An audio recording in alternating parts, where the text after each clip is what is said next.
This episode of Gamerheads is brought to you by Magic Mind, the healthy energy drink that will help you take your creativity to a new level. Hi, I'm Celia Schilling from Yacht Club Games. Hey, this is James from Megacat Studios. Hey, this is Matt, aka Stormageddon from Reignite, Screen Snark, and the Fun and Games podcast. This is Stephanie from the Boss Rush podcast and the Boss Rush Network. Hey, this is Mark and Keon from Bonte Avond. Hey, this is Sebastian with the ProNerdReport.com and the Single Player Experience podcast. Hi, this is Chris. Mike. And Garrett from Daylight Basement Studio. Hey, this is Baron J67 from Level 1 Gaming. Hey, this is Todd Mitchell from Code Right Play. Salutations. This is Mike Carroll from Strollart. Hey, this is Jeff Moonen from Fun and Games Podcast. Hey, this is Patrick from the Backlog Odyssey. Hey, this is Rune from Runic Codes. Hi, this is Andrew from Spalato Bros. Hi everyone, Jill Grote here from the Indie Informer. Hey, this is Brimstone, and you're listening to Roger Reichart on the Gamerheads Podcast.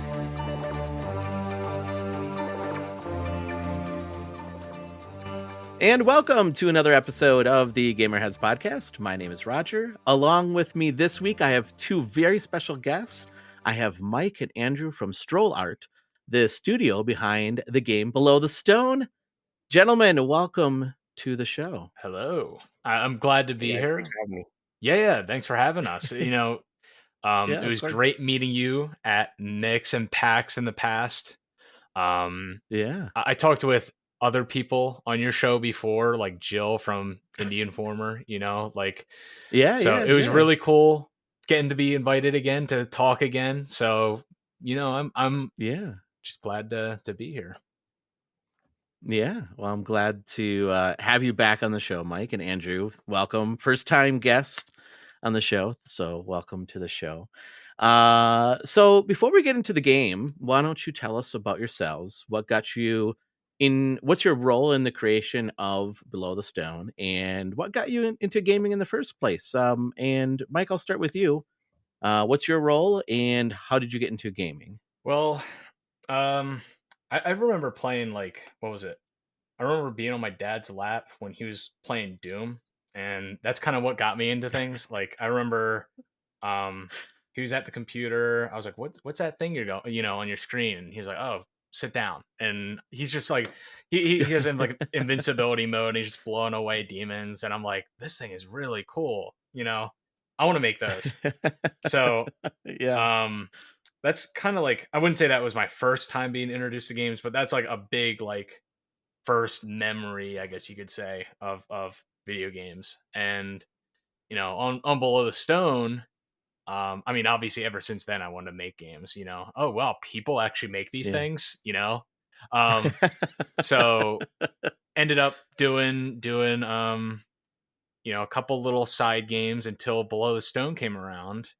And me and Andrew and many others have worked on this game, and we finally got to this point. And I was kind of very lucky that everyone got very inspired to work on this, and very lucky that I'm surrounded by so many talented people who want to work on this. So yeah, that's my start with Below the Stone, my start of video games and all that. So yeah, I don't know, Andrew, do you want to take it off from here? Yeah, sure. Yeah, for me it was a little bit different because my parents neither of them were really into video games. I don't know, maybe my parents were probably a little bit older than yours, Mike, so they never really, and my mom grew up on a farm, and my dad didn't grow up on a farm, but he kind of was in a different situation where video games weren't really that available to him, I think. But when I was growing up, that became more of the case. So the first games and computer stuff that I had as a kid, actually, even though just to be clear, because this might make people assume the wrong thing about me, I was born in 1997, but I have a half brother. I have a half brother that had NES games, so those are kind of hand-me-down NES games. Right there. Oh, nice. So, nice. That was the first kind of games I played. NES. The first, family computer was a Windows XP, but there was also I remember there was a Windows 98 machine right next to it, and sometimes I would play if there was certain games that only worked on that one. I played Lego Island or something like that, you know. Yeah. So that was kind of where it started with me, and then over the years, as you know, new consoles came out, that kind of stuff. But the PC was kind of the prevailing like game system for me. Like I always liked, you know, other consoles and things, but the PC stayed. And over time, as a kid, I became slowly more and more fascinated with just the fact that like a computer, like I understood as a kid that this computer was this thing made in a factory, but I always thought to myself, like, the stuff you see on your screen, like, that wasn't made by a machine. Someone actually had to make the stuff you see. And I wanted to understand how people made stuff that you saw on a computer screen, and then to a greater extent, be like, well, what if I wanted to make my own things? How difficult or easy would that be? And it took probably until like middle school when I started to kind of get a little bit of hints of, oh, it's this thing called programming. And, you know, I started learning about programs out there that you could use to make games. So like probably 6th or 7th grade was when I started to get into it, but then not till like high school was like there are like a lot of available material where I could go, okay, I could learn Java, you know, and then I realized, wait a minute, there's tons of resources on the internet for free that you could use to learn this kind of stuff. I want to do this. So that's pretty much where it started, you know. That's awesome. But how did you two meet then? Because like Mike, your background is like the art of the game, right? And the concept and stuff. And Andrew, you're the programming mind behind the game. Like, how did you two meet and decide like, hey, this is something we want to work on?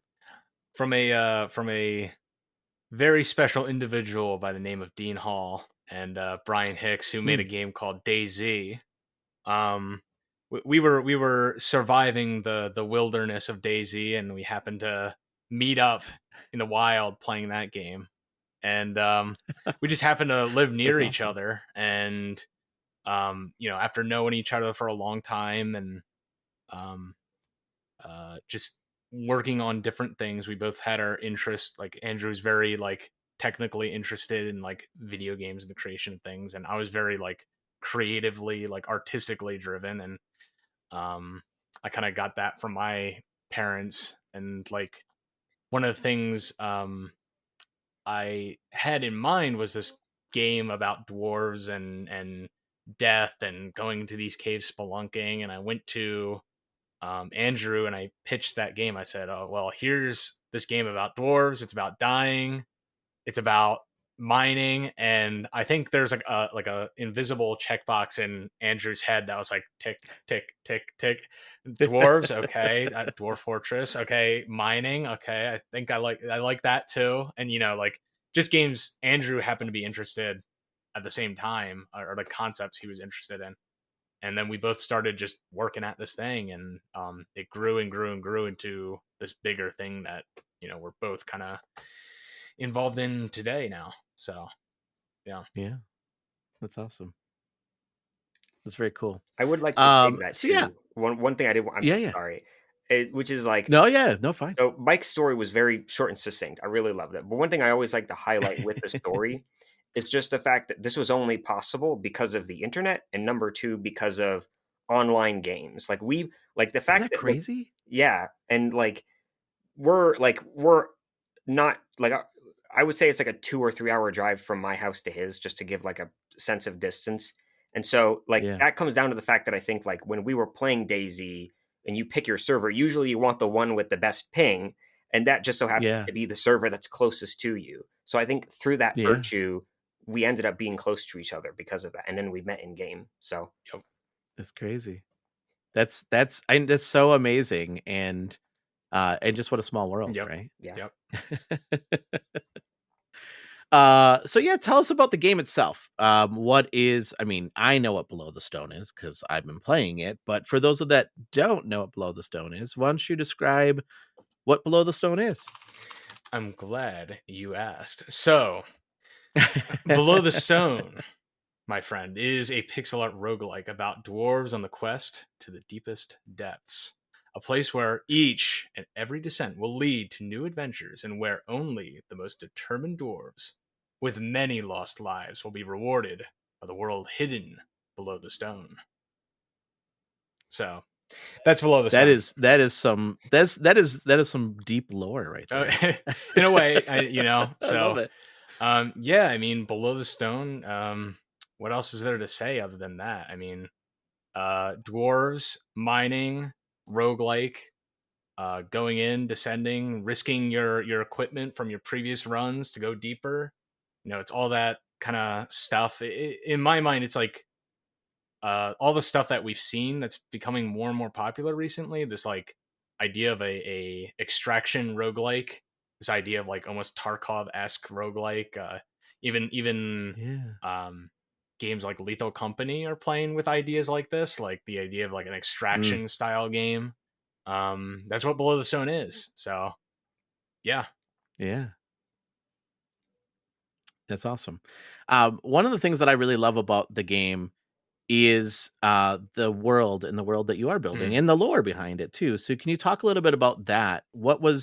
How did you go about creating the lore behind the game and the worlds behind the game, and what did that look like when it first started? Oh, it was definitely like a team effort. There was a lot of like, when this whole thing started, I had like vague ideas of what it was going to be. There's like in my brain, I guess there was like a rule book of like, okay, dwarves, death, mining, these things, right? And me and Andrew in the early days were kind of like, we would like spitball back and forth things, and like, I'd throw an idea at him, he's like, and then he'd throw an idea at me, and I'd be like, and back and forth like that for a while. And at some point, and there's a lot of ideas that like when you're making a game for the first time, there's all sorts of things that like you go through, like, okay, does this idea make sense for a game like this? I remember before there was a time where we were talking about like, I think we were talking about it for like a week. We were like, oh, wouldn't it be cool if you could like make a camp in the caves and you could like get your gear and you could like save your game and stop in the caves. And then we're just like, but why though? And then it's like, all right, and we'd like break it apart and like, does this really make sense for the game as it is? And you're also dealing with scope creep and all these other ideas when you're making a game.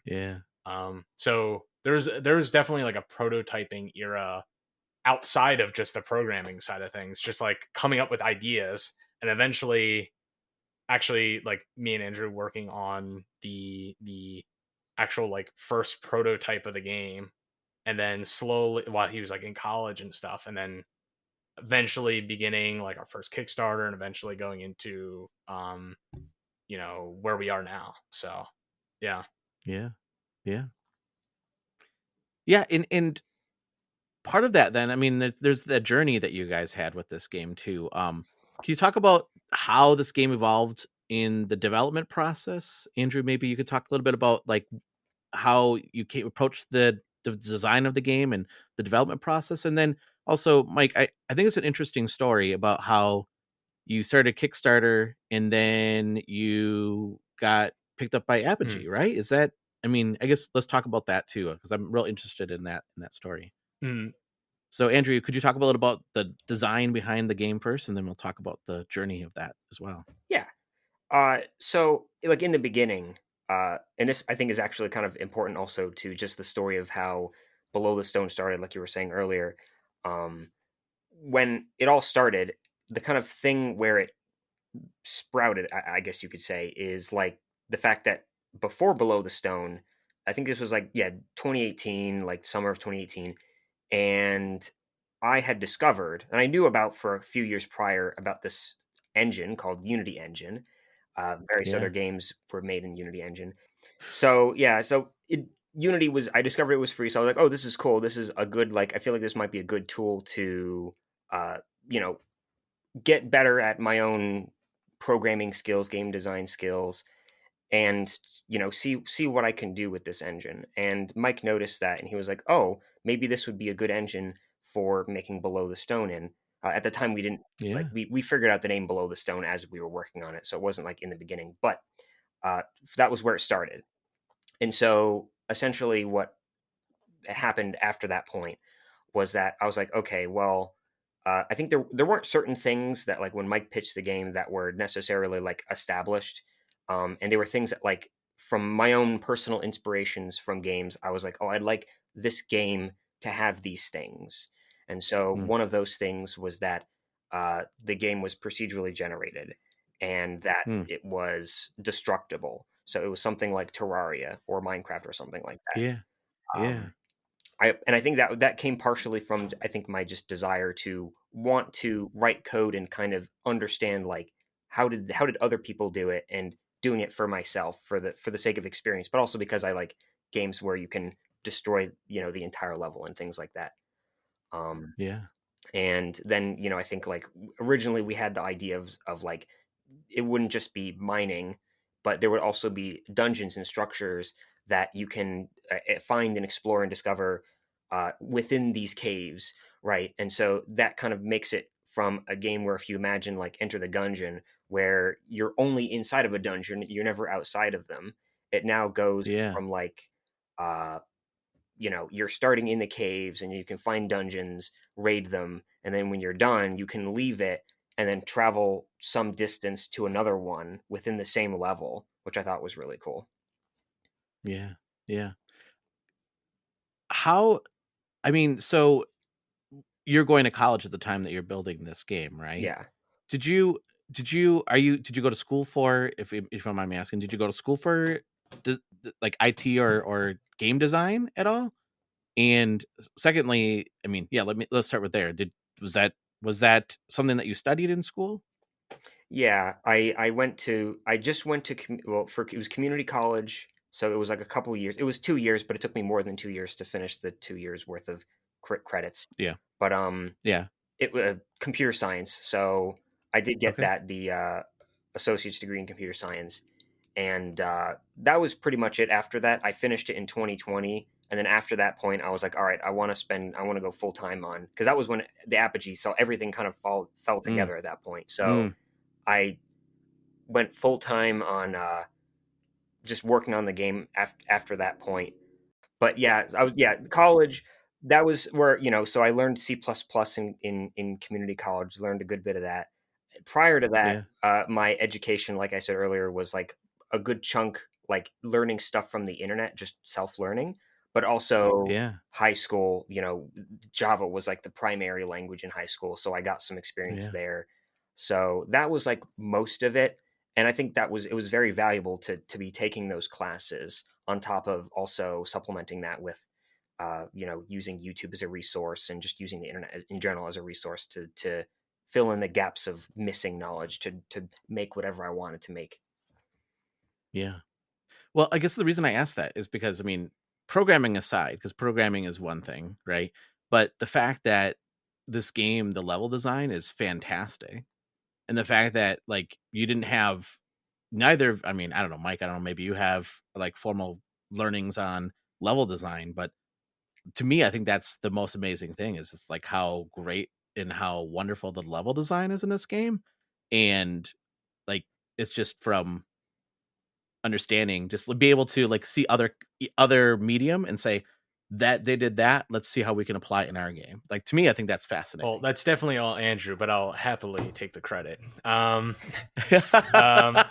yeah, it's one of those things where like, if there's any important things to teach in game dev, it's like, I think it's going to be listen to what player input is and kind of listen to your gut a lot of the time. And we're all human, so instinctively there's some level of similar interest that other humans are going to have, right? So if you feel something is like not right, it's like, all right, there's a good chance that other people probably don't think this feels right, and you could test your gut a little bit, be like, all right, let me hand this to my friend Joey and my friend Bill and my friend Jill over here, and we'll test things out. And okay, they're all saying that this feels good, so there must be some correlation there, right? So there's like moments like that. And yeah, I think like we ended up getting something good because there was a lot of people who obviously I think Andrew and also like a lot of people along the way that helped us kind of get the vibe of the game and like, does this feel right? Does this feel like the right kind of experience? And yeah.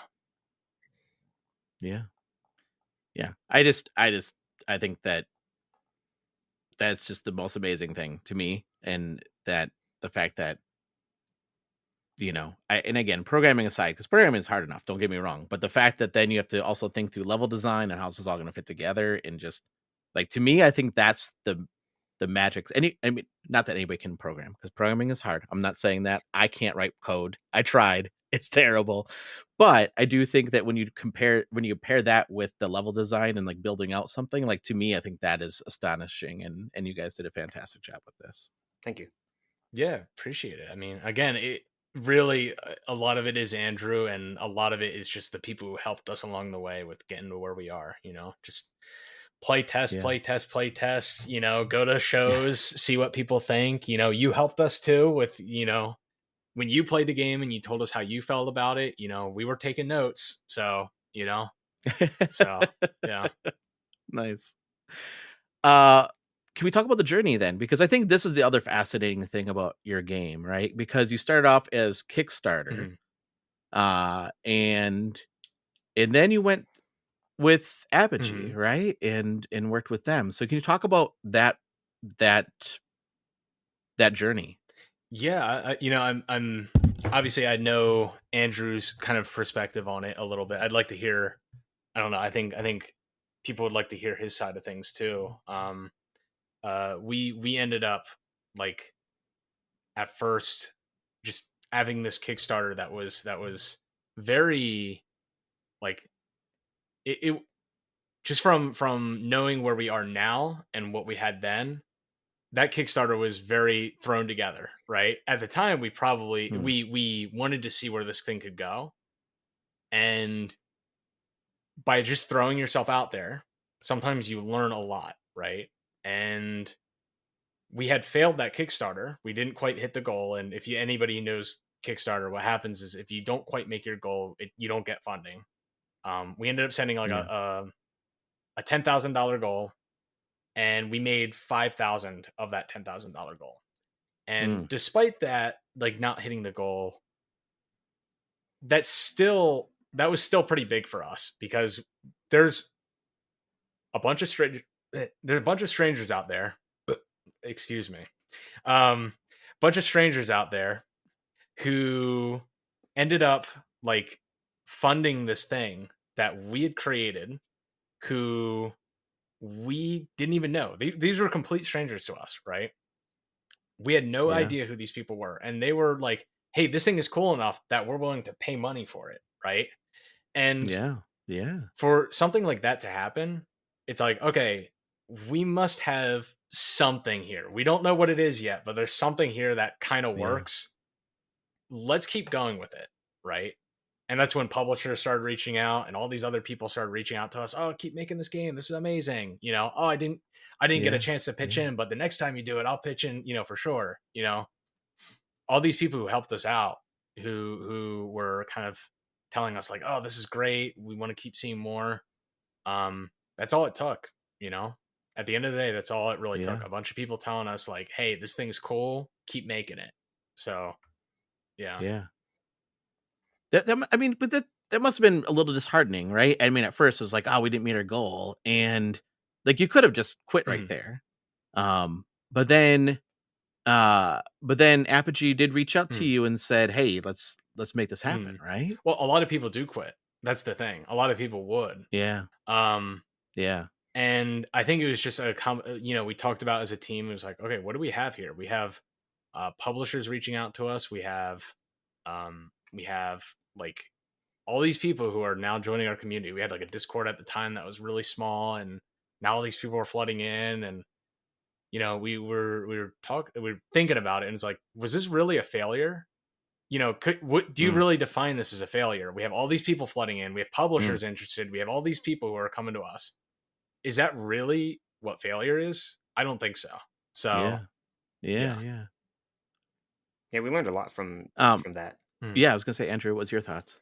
Like, for one thing, like, we were not really expecting any of that kind of stuff to happen. Like, it was, like Mike said, it was quite a rushed process. We were, you know, for that entire year, we were like, okay, like in the summertime, we were like, okay, we're gonna try to get the Kickstarter out by this month, and then we got to that month, and we still weren't ready quite yet. And so then we were like, okay, next month, and then next month. So at some point, eventually, I think we started in like December of that year.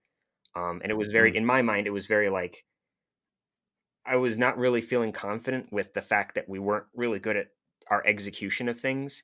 But at the same time, I was like, let's just, see how this goes. But by the end of it, we learned all these different things about like what happens when you do a Kickstarter. So to some extent, right, a Kickstarter can also be a really good way to do marketing, because for one thing, if you think about it, you're getting a page on a specific website where people go to look for games to fund. So to some extent, it acts as a good form of marketing. So like Mike said, a bunch of new people discovered our game, and then through that followed us and said that they would want to try to back us again if we tried to do a retry Kickstarter, which is what we did. And then, of course, tons of publishers. Some of them, I believe, were not credible publishers, but many of them were credible publishers. And so that put us in a position where, we could go, all right, this is great. Like we have some good stuff to work with now. So yeah, that's awesome. Yeah, I just find that also fascinating too, because I mean, especially now with like the challenges that I think game developers face, especially like, a lot of, the layoffs this year were awful, right? And the fact that, you both had the tenacity to continue this, I think it says a lot about what you believe in, but also a lot about you both as well, as creators, and where a lot of people would have probably said, well, that's that, and I'm hanging this up and I'm done with it. Like, love the fact that you took it as a, hey, look at all the good that came out of this, and we can actually move forward with this. So that's awesome. Oh yeah. Oh yeah. Oh, sorry, Mike. I mean, say something about that? Last notes on this, I guess. Yeah. The major thing we got from this was just like, never look at the, like, if you truly believe in what you're working on, don't look at this as like a failure. Don't look at this as like anything like that. Look at it as, what did I learn from this? If the only time you fail is when you just give up entirely, when you say like, all right, that's it, we're throwing in the trash, we're done. That's when you failed. When you succeed is when you learn from something and you use that knowledge for the next thing. So if we just decided to quit game dev there, that would have been a failure. Since we kept going with it, that's why we ended up here, right? Where we have a launched game, we're in early access, we're doing all this, So yeah.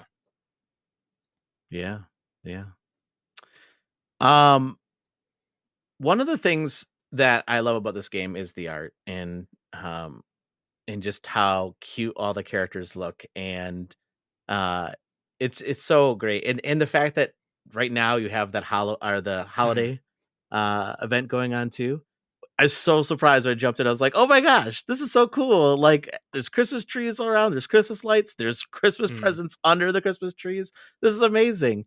Can you talk about the approach of the art and the design behind the below the stone, and what inspired some of that art? Yeah, I mean, I heard a term recently called genre dissonance, and the idea of like something not 100% meeting the genre of something. So like we have this roguelike where if you die you lose everything, which sounds like a brutal Dark Souls like kind of thing, and then you have this kind of cute face, like this cute gift wrapping around it that's like, oh, it's cute and fun and inviting. It's kind of like the Binding of Isaac thing a little bit. A lot of people say that for some reason. They say like, oh, Below the Stone reminds me of Binding of Isaac, and I'm like scratching my head like, how? Like that those came and I kind of get it too. Like I think it's more of like the feeling and vibe you get from it, maybe. That's what people are saying, and the roguelike elements of it.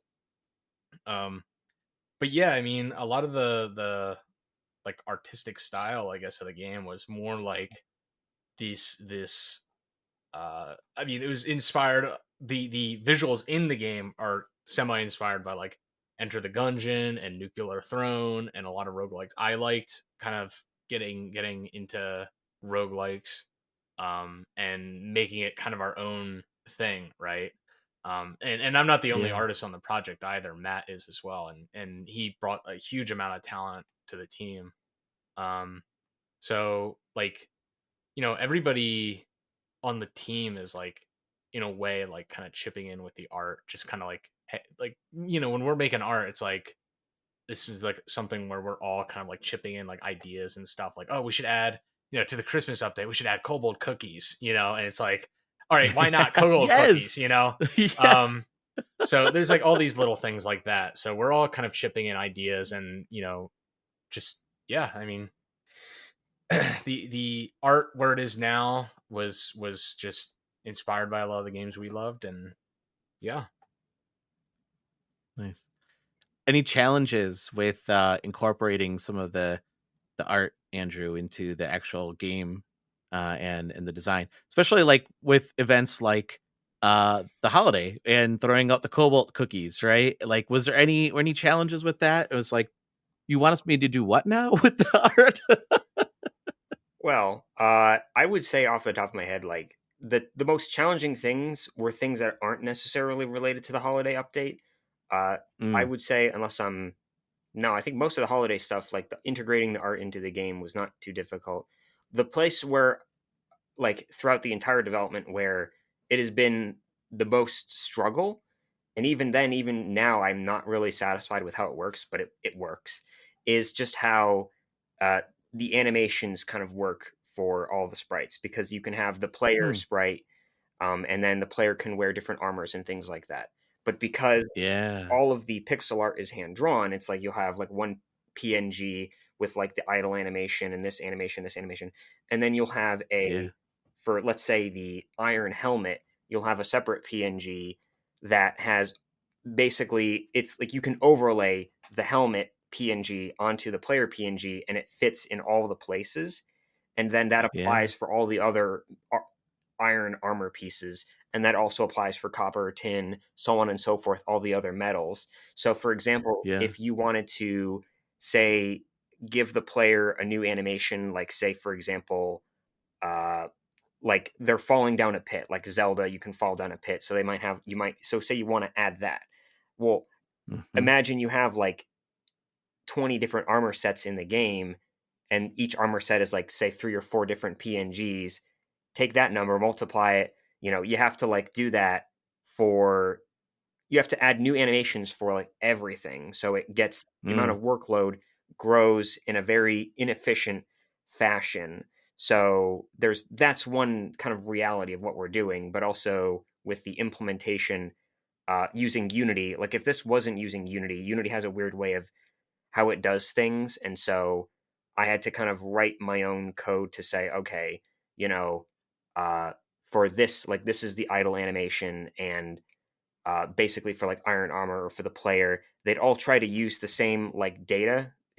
I'm not going to try to get too detailed. I'm trying to oversimplify here, but like I had to do a lot of stuff just to make sure that like anyone who was ever creating new animations for whatever new armor sets we were adding, that the amount of work that they had to do was as minimal as possible. Like, it didn't kind of grow as for each new armor piece and things like that. So it was quite a challenge for Unity.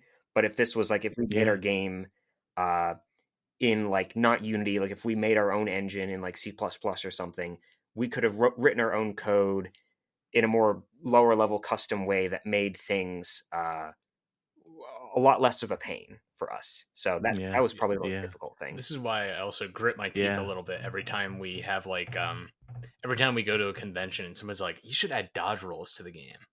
And I'm like sitting and I'm like, all right, so every piece of armor we're gonna have to redo. Every piece, we're gonna have to go through and add this for every piece of armor.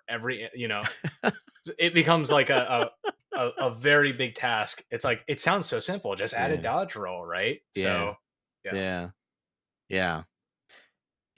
no, I think that the interesting thing that you said there about the animation and just like the different sets, right, is like you could have gotten away with, and a lot of games do, of like not making your character look different when they get different armor, right? That it's just like, oh, it's a stat, your character still looks the same. The stats, though, are the thing that changes, not so much the look of your character. And the fact that the character does change the look, especially with like the holiday update too, like my character has a Santa hat on now, which is awesome, right? Like, to me, I think that puts so much more into the game. Like, I appreciate that as a gamer, but I also forget about how much work that is, right? That goes behind that. And that's fascinating to hear that, just like how much that does take into consideration when you're creating new sets and saying like, well, what is the animation going to look like? And like, to your point, Andrew, like, how do I make this that the animators don't have to spend a whole lot of time, that I can make my, code around it, so that way it's not like tedious on them, that we can make the engine work for us. Like, that's fascinating. Yeah, and there's probably better ways that we could have done it as well. Like, this is like a lot of developing below the stone over time was like realizing, oh, wait a minute, I could have done things a certain way. And so there's a lot of things that, like, so for example, and this doesn't work perfectly, but for example, you could imagine like we could have had like a palletized system, maybe, where you have like armor sets. You'd have like one armor sheet, but the image itself the colors would be designed in such a way that you could very easily like repalletize the colors. You could say this pixel color is going to be changed to this other thing. And so then you could make it a little bit more efficient, where you just have to change one image, and then like you don't have to worry, like the colors of like copper and tin would be based off of some other thing, so it's a little bit more abstracted. The only problem, of course, is that if you want like armors, like I know, like, so you have like iron armor, iron helmets and tin helmets look completely different, so you would still need separate. But that's just one example of what could be done better. Well, the game is in early access right now. Has any of the feedback you gotten from players surprised you? The thing that surprises me most right now is like a lot of people are like, man, this game, like, and I'll tell you what's interesting about this. They'll be like, man, this doesn't have a lot of content in it. And I'm thinking to I'll look at the review and it'll say like 15 hours played. And I'm like, all right, well, we're in early access. If you got 15 hours out of this game, like, I will say, like, we definitely want that to be more, right? We want this game to be like, you can play for 100 hours and you like haven't seen it all yet, right? That's what that's where we want it. But I think what surprised me most is like, there's some people that are saying like, they want to see more content in the game, and that's exactly what our goal is going to be. It's going to be adding more content from here on out. So when people there are people who leave positive reviews who say like, hey, I'm looking forward to the next update, and then there's people who like who put a bad review, and they'll be like, oh man, I can't wait for the next update, and it's like it's like in a way they're both saying the same thing, right? They're saying we want more content. And that's exactly what we're trying to do, right? So I don't know if that quite answers the question directly of like the most surprising review that we got, or the most surprising reaction we've got from players, but like a lot of it's just been like watching people play for like 50 plus hours and keep playing and keep playing and keep playing and keep playing, and it's like, all right, we got something good here. Now we're just going to keep adding more, right? We're going to keep adding more and more and more and more and more. So this is just the beginning. This is the basement. This is the foundation. So we're going to keep going from here. Nice. What about you, Andrew? Any feedback that you've gotten or seen that you're like, that was interesting? Oh yeah, definitely. It's I hesitate because sometimes I hesitate on like if I should say like some of the interesting feedback, but it's like that's the big like what Mike said is like the big thing is like the game needs a lot more content, and that's something we obviously 100% agree on. We have gotten some feedback that is like, and I'm really glad to hear this type of negative feedback where people say like they might complain about the controls or like hitboxes or like some, or if they're saying something doesn't feel quite right in terms of like like there were some people saying like the hitboxes were too big in some situations, and not everyone points that out. And so if that one person is saying like the hitboxes are too big or something's annoying every time a certain thing happens, then we can look at that and go, okay, well, let's look into this, because I relate to that understanding of frustration in a game. And, you know, a game should be hard, but there's a difference between being hard and frustrating. Hard is just like, well, that's what you want. You want a game to be hard. It's hard, but you know that you can get past that. But frustrating is just like the game is functioning in a way that like doesn't, there's the logic doesn't connect together 100%. So like if a hitbox is bigger than the sprite itself, or if it's a slightly too big, then that could be annoying. Or if there's too many objects with hitboxes, then it makes it hard to kind of engage in combat, because you're always hitting these solid objects, and that messes you up some of the time.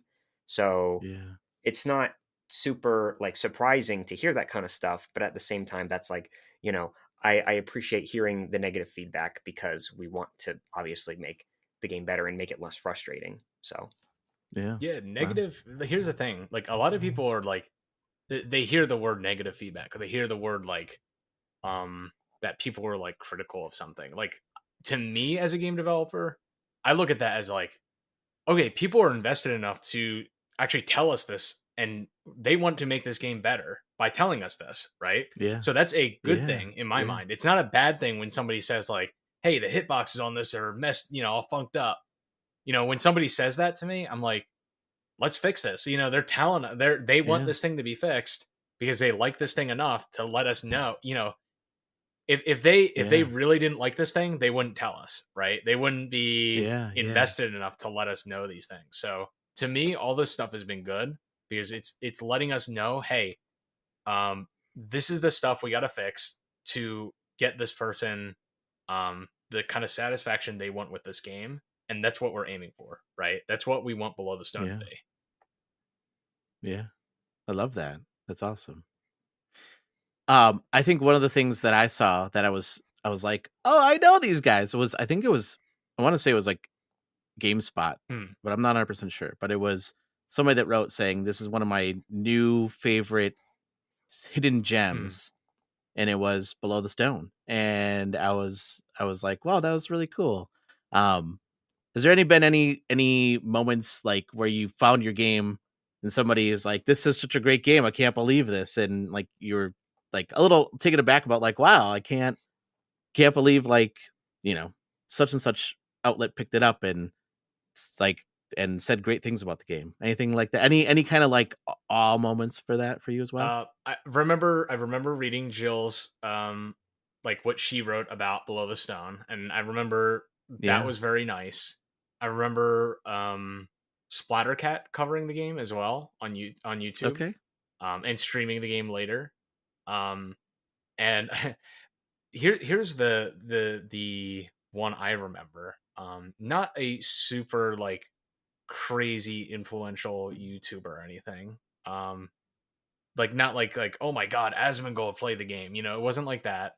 But I remember hearing it was my mother linking me a video of the game. She like messaged me a link of the game and like, oh, this person had so many good things to say about the game, and like it was like a half an hour conversation of her just being like, oh, and then he did this, and then oh, and he was saying this, and like I remember hearing kind of like vicariously through her what this person's like experience of the game was. And I believe the YouTuber was Holy Blood. I think that was his name. And I remember her like just going through videos and like watching people play. And that's kind of where I got a lot of like this like it was interesting hearing vicariously through somebody else that they and it's my own mom, of course, you know. It's your mom, yeah. You know, she's like, oh, I'm such a fan of this, you know, I'm your biggest fan, you know, watching your videos and stuff. So I thought that was interesting.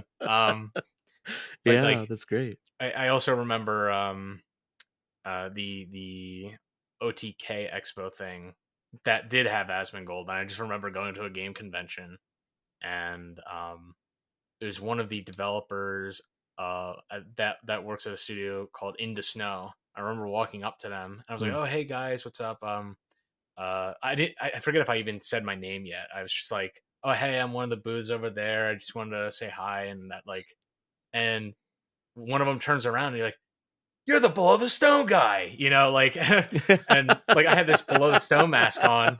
I forgot I had this mask on, and it was kind of like weird hitting like this, like just in the wild, being like seen by people and just being like hearing other people say the name Below the Stone as they're walking by at a convention or something.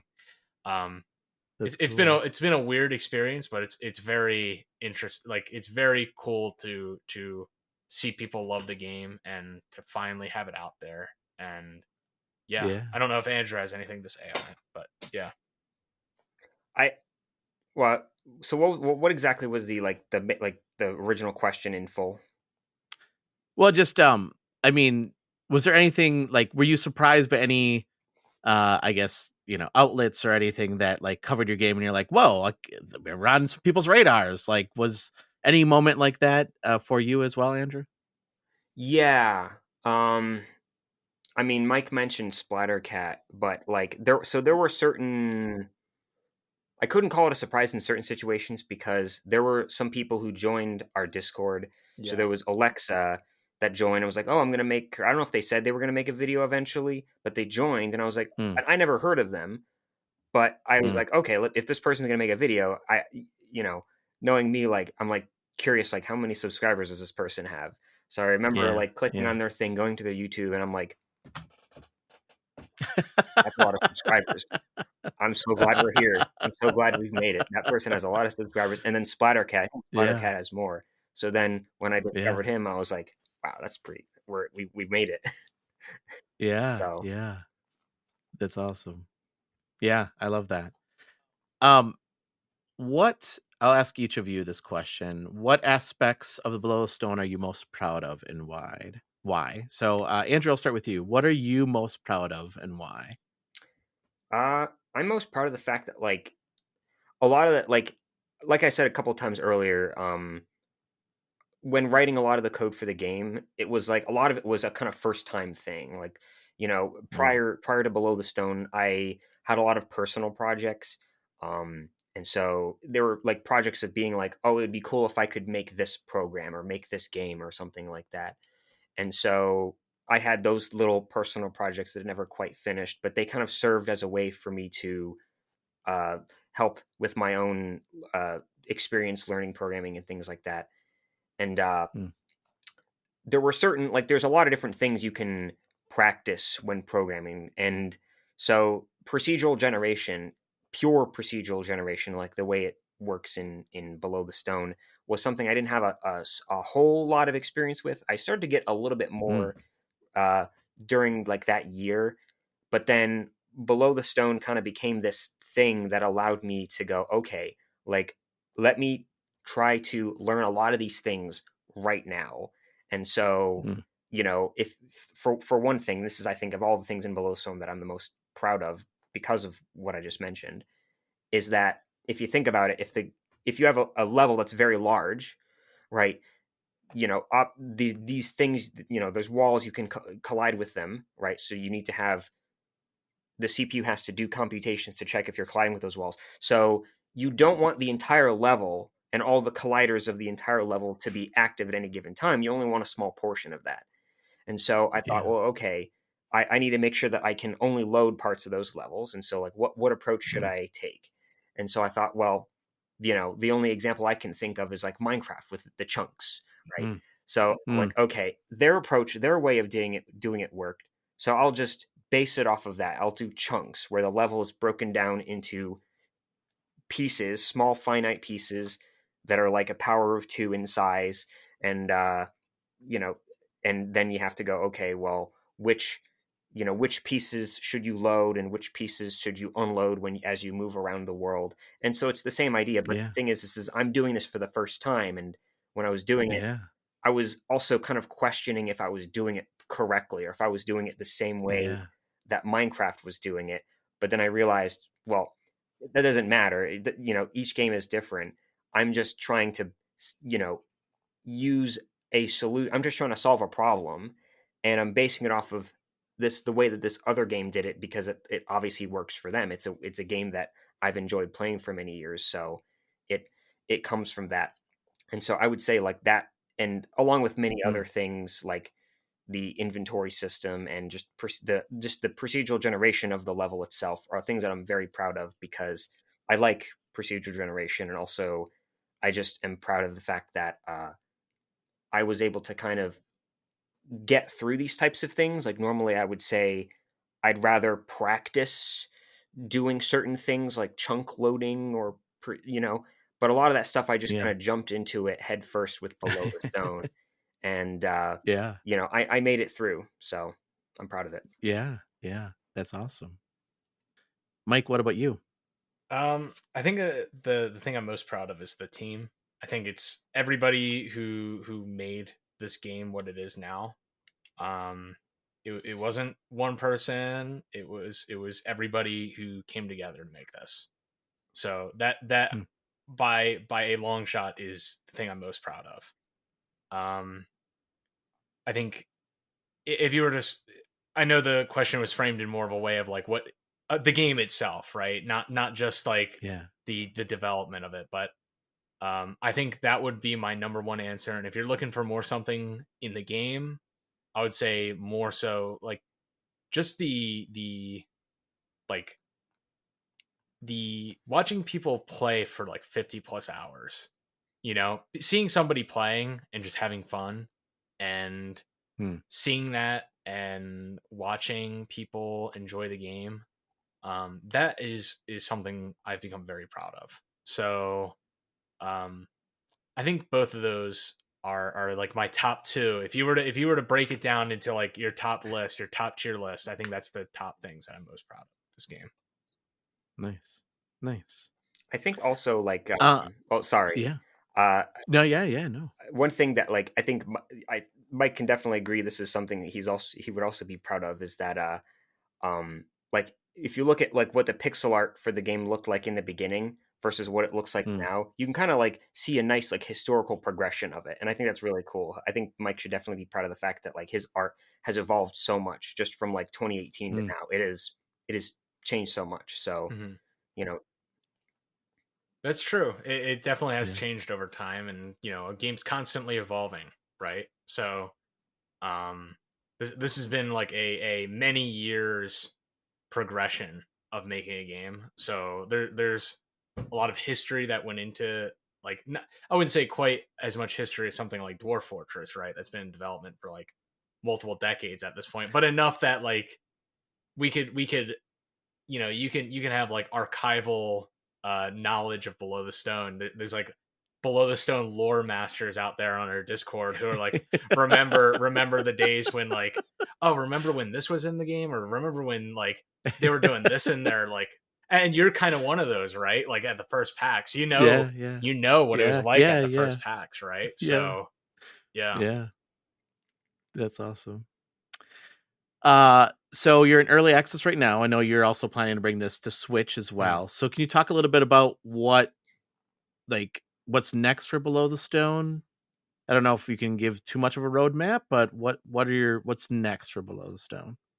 Yeah, I think like what a lot of people have been wanting is they want to see layer 1 and 2 fleshed out more. They want to see a lot more things to do on those first layers. And that's what we're going to do first. Before we go any further, any deeper in Below the Stone, I think we're going to see a much more fleshed out, a much more in-depth layer 1 and 2 before we go further and decide to delve deeper Below the Stone. So when we're doing layer 3 and layer 4 and layer 5, that's what's going to be coming up after we polish off layer 1 and 2. So we're looking at maybe doing like NPC side quests, going into like the idea of like more meta progression stuff for layer 1 and 2. Just the stuff that we wanted to have originally that like, I think that's where we're going to go. Just fleshing out the game more of what exists, and then we go deeper. So yeah. Nice. I have to ask, Mike, how many digging puns do you have? Like, do you really want me to pull out the list right now? Andrew's got his list, but yeah, he has to write them all down. Oh, that's hilarious. Yeah.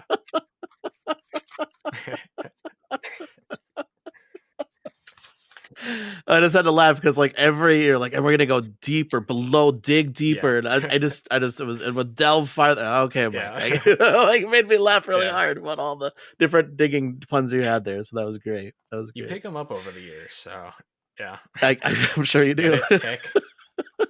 Anyway, oh man, I wish I had my drum set. Yeah, yeah.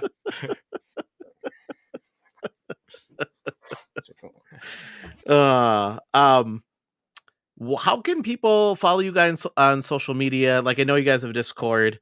You're on social media as well. Yep. Where can people follow you and I guess become part of the community? Yeah, I mean, Twitter at Below the Stone. If you go on belowthestone.com or strollart.com, whichever one fits your purpose, you can go there and you can wishlist us. You can buy the game now. You can follow us on Twitter. Go on our Discord. Our Discord's very active. That's where we do a lot of our big updates and stuff. So if you're just somebody who wants to dig into some Below the Stone, that's where you'd go. I would also say one thing I think that's nice to mention also is we're going to try to start doing a little bit more like, maybe you did say this and I missed it because I was thinking about it, but like we're going to try to do more Twitch streaming in the next year, like like dev streams. It might be me, it might be other people on our team as well. We're going to try to do that more for marketing. So I think that's if anything, any of you listening that like, be sure to, keep an ears out for when we do Twitch streams because we definitely, want to, engage and talk with you during the streams while we work and things like that. So. Yeah, very cool. Well, guys, it was really fun having you on the show. I really love this game. And Mike, it was great to have you back on the show and seeing you again. And Andrew, thank you so much for joining. I'd love to have you guys back on the show when you come up with more content and you want to like talk about like cool events that you're doing in the game. Love to have you back on the show to talk about that as well. Absolutely. I mean, again, very much appreciate being invited back. It's always great to speak with you. It's always great to be a part of this. I hope we can meet up again soon as well at one of these PAXs. Yeah. So yeah. Very cool. Well, guys, thank you so much. And listeners, I'll put in the show notes links to the Discord, to the website, to the Twitter as well. So that way you can, and the Steam page as well. So you can wishlist it and get the game. So that way you can follow Below the Stone and become a member of the community as well. All right. Thanks, everybody. Have a wonderful night, and we'll talk to you later. Bye.